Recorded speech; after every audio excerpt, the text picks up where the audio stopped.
To be accepted as an official candidate for EU membership is an achievement, but it also imposes responsibilities, including respect for the rule of law and an effective fight against corruption and organised crime.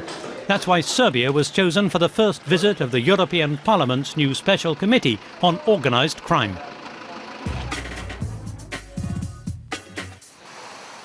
The so-called Balkan route for drugs, people trafficking and the smuggling of cigarettes and arms runs through the Western Balkans. Here, organised criminal gangs use that geographical advantage to ship goods from the Middle East and Asia to the lucrative markets of the EU.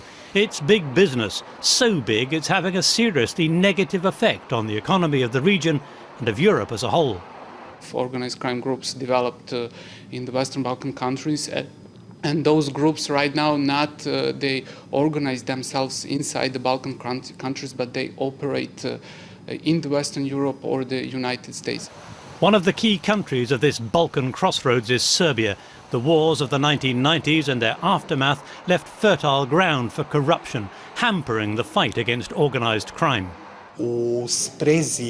The political parties, in collaboration with some rich people, created what I would call a sort of renegade caste of ordinary people who are running things with national and state resources, making it an ideal field for corruption.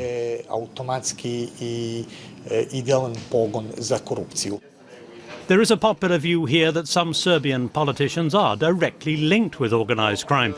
It's an uncomfortable fact that no leading figure has ever been prosecuted for corruption or for involvement in crime itself. The small fry get caught. The big fish, it seems, generally get away. We have to have cases of high-voltage corruption. We have to have people accountable for corruption and also people who are making it possible to have corruption. They are also responsible.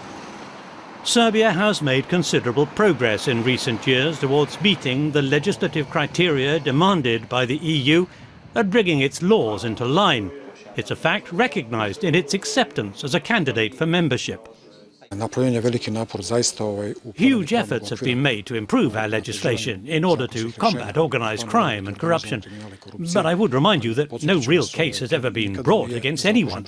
Organised crime and corruption continue unabated.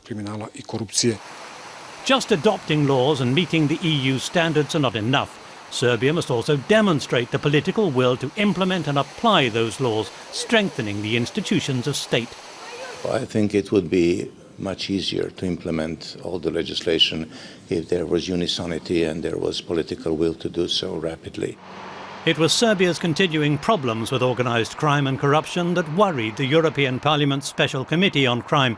In order to find out for themselves, they travelled to Belgrade to talk with the relevant government bodies, NGOs and the media. Quello che emerge è comunque molto allarmante perché c'è un livello di corruzione molto alto tra le forze di polizia, ma soprattutto a livello militare e soprattutto a livello di alti funzionari dello Stato. Quindi questo è sicuramente un dato che ci allarma, che ci preoccupa tantissimo, anche in virtù del fatto che la Serbia è candidata per fare il suo ingresso all'interno dell'Unione Europea.